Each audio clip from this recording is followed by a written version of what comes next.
دیکھیے ہر انسان محسوس کرتا ہے کہ اس کے اندر کوئی خیر کا جذبہ بھی ہے اور شر کا مادہ بھی ہے. خیر و شر کی ایک جولان گاہ ہے. انسان کی شخصیت کا جو اندرونی پہلو ہے اس کے اندر ایک خیر و شر کی کشمکش مسلسل چلتی ہے.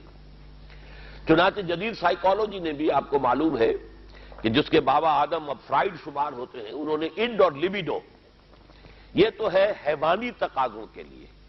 بھوک لگتی ہے، پیاس لگتی ہے، کوئی چٹخارے بھی، زبان جو چٹخارے بھی مانگتی ہے، یا یہ کہ جنسی لذت ہے، تلذذ ہے جو انسان حاصل کرنا چاہتا ہے، یا یہ کہ جیسے تمام حیوانات کو آرام کی بھی کچھ نہ کچھ ضرورت ہوتی ہے، انسان کو بھی، یہ تمام اس کے حیوانی تقاضے ہیں. لیکن اس کے ساتھ ہی وہ کہتا ہے کوئی ایگو بھی ہے انسان میں، کوئی خودی بھی ہے، کوئی انا بھی ہے. انسان نرا حیوان نہیں ہے. اگرچہ جو فلسفہ ڈاروین کا ہے اس نے تو انسان کو نرا حیوان بنا دیا، وہ تو اس کے علاوہ کسی اور چیز کو کسی درجے میں بھی تسلیم اور ریکگنائز ہی نہیں کرتا.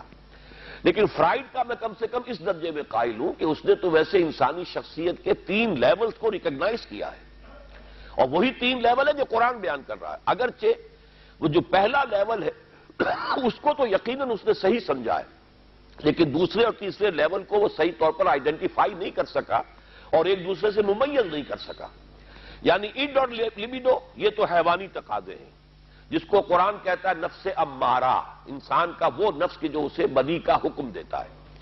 اس لیے کہ ظاہر بات ہے پیٹ کھانے کو مانگتا ہے، اسے اس سے غرض نہیں کہ حلال ہے یا حرام ہے.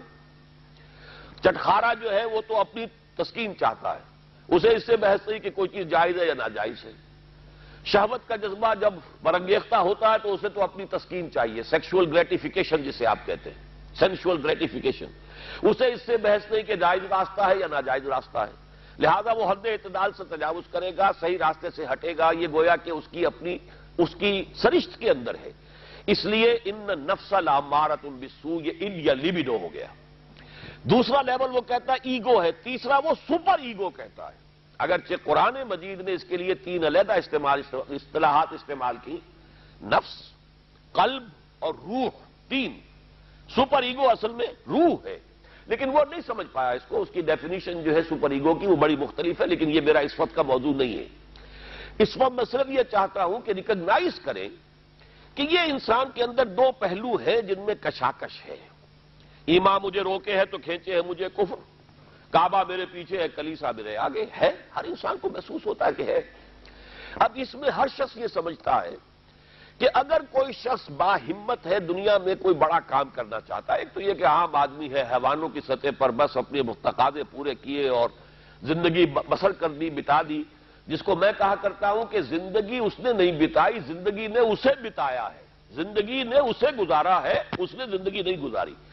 زندگی تو وہ شخص گزارتا ہے جو اپنا کوئی ہدف معین کرتا ہے، کوئی آئیڈیل، کوئی آدرش، کوئی نصب العین وہ اس کی زندگی میں ہے، جس کے لیے وہ محنت کرتا ہے، بھاگ دوڑ کرتا ہے، اس کے حصول کی کوشش کرتا ہے.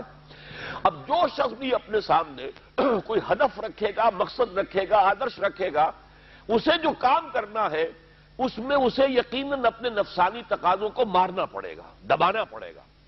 ساری رات سوئیں گے اگر پاؤں پھیلا کر تو زندگی میں کہاں اونچا مقام حاصل کریں گے. آپ انگریزی میں بھی محاورہ جانتے ہیں، burning mid night oil, mid night lamp, ساری رات آدھی رات جاگ کر کام کرتے ہیں. تبھی تو یہ کہ جو حضرت علی نے بھی کہا ہے کہ یغوث البحر من طلب العالی ومن طلب العلا سہر اللیالی. جو شخص چاہتا ہے کہ میں موتی سمندر کی تہہ میں سے نکال کر لاؤں تو اسے ظاہر بات ہے کہ اسے سمندر میں غوطہ لگانا پڑے گا. اسی طریقے سے جو زندگی میں اونچا مقام چاہتا ہے اسے راتوں کو جاگنا پڑے گا. ومن طلب العلا سہر اللیالی ومن طلب العلا من غیر قد اضاع العمر فی طلب المحال. بغیر محنت اور کوشش کے اگر کوئی شخص چاہتا ہے کہ کوئی اونچا مقام حاصل ہو جائے تو وشفل تھنکنگ میں وہ اپنی زندگی ضائع کر بیٹھتا ہے، کوئی اونچا مقام حاصل نہیں کر سکتا. گویا کہ کوئی بھی صاحب ہمت آدمی دنیا میں کوئی کام نہیں کر سکتا جب تک کہ اپنے حیوانی تقاضوں کو ذرا دبائے نہ، قابو میں نہ رکھے، اپنے کنٹرول میں نہ رکھے. اس کے لیے لفظ ہے سیلف کنٹرول، ضبط نفس. یعنی ہمارے اندر جو ہماری خودی ہے، مانوی شخصیت ہے. میں اس وقت ایگو اور سپر ایگو ان دونوں کو جمع کر کے لفظ استعمال کر رہا ہوں. انا، یہ جو ہماری انا ہے، یہ میں جو ہے یقیناً میرے اس حیوانی وجود سے علیحدہ شے ہے. جب میں کہتا ہوں میرا جسم، وہ میں کون ہے جس کا کہ یہ جسم ہے؟ وہ میں کوئی علیحدہ شے ہے نا اس سے. میری آنکھ، میرے کان، میرا سر، میرے پاؤں، میرا ہاتھ، میری ٹانگیں، یہ سب کچھ تو میرا جسم، میرا وجود. میں کون ہے؟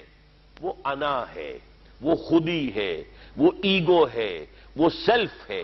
تو یہ جو خودی ہے، یہ جو سیلف ہے، یہ جو انا ہے، یہ جو ایگو ہے، یہ اگر اتنا قوی نہیں ہے کہ وہ اپنے حیوانی تقاضوں کو کنٹرول میں رکھ سکے تو پھر زندگی میں کوئی بڑا کام وہ نہیں کر سکتا. پھر زندگی اسے گزار جائے گی، وہ زندگی بسر نہیں کرے گا. تو گویا کہ ضبط نفس ہر صاحب ہمت اور کسی بھی صاحب مقصد انسان کے لیے لازم ہے کہ وہ اپنے نفس کو کنٹرول کرے. اب ظاہر ہے اس کے لیے یہی کرنا پڑے گا تاکہ ہم اپنے آپ کو خوگر بنائیں، بھوک کا، پیاس کا، سختیوں کا، رات کو جاگنے کا، مشقتیں جھیلنے کا خوگر بنائیں. تو روزہ گویا کہ بالکل واضح طور پر سامنے بات آ گئی، اور یہ سب سے اونچا لیول سمجھ لیجئے جس کو ہم کہیں گے رائٹنگ آن دی وال. جیسے پانی زمین پر ہمیں بہتا ہوا دریا کا نظر آ رہا ہے، سرفیس واٹر، یہ گویا کہ اس کے مطابق سیلف کنٹرول، ضبط نفس کی ایک مشق ہے روزہ. بھوکا رہنا، پیاسا رہنا، تاکہ ہماری خودی، ہماری انا، ہمارا سیلف، ہماری ایگو، وہ ہمارے اڈ اور لیبیڈو پر، حیوانی تقاضوں پر، ان کے اوپر پوری طرح قابو یافتہ ہو. اب اس کی مثال یوں سمجھیے کہ جیسے گھوڑا اور اس پر سوار.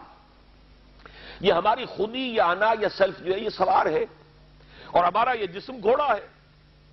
اب اگر گھوڑا جو ہے سرکش ہے اور منہ زور ہے اور سوار کے قابو میں نہیں ہے، تو اس کا مطلب تو یہ ہے کہ سوار کی زندگی اس کے رحم و کرم پر ہے، جہاں چاہے گا پٹک دے گا، جدھر چاہے گا نکل جائے گا.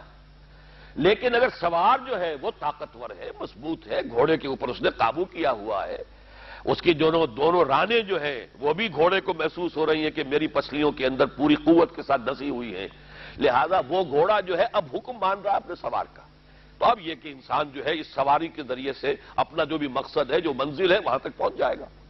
تو ہماری انا یا خودی یا سیلف، یہ ایگو، یہ ہمارا وہ سوار ہے جو ہمارے اس حیوانی وجود کے گھوڑے پر، مرکب پر سوار ہے. اگر تو یہ خودی مضبوط ہے، توانا ہے، طاقتور ہے، کنٹرول میں ہے، تو یہ جو جسم ہے، یہ حیوان جو ہے، یہ گویا کہ اب اس کے تابع ہو گیا اور وہ اپنے مقصدی زندگی کے حصول کے لیے اس کو استعمال کرے گا. اور اگر یہ کمزور ہے، اس کی انا یا خودی، تو پھر تو وہ زندگی جو ہے اور اس کے حیوانی تقاضے اسے جس طرح چاہیں گے استعمال کر دیں گے.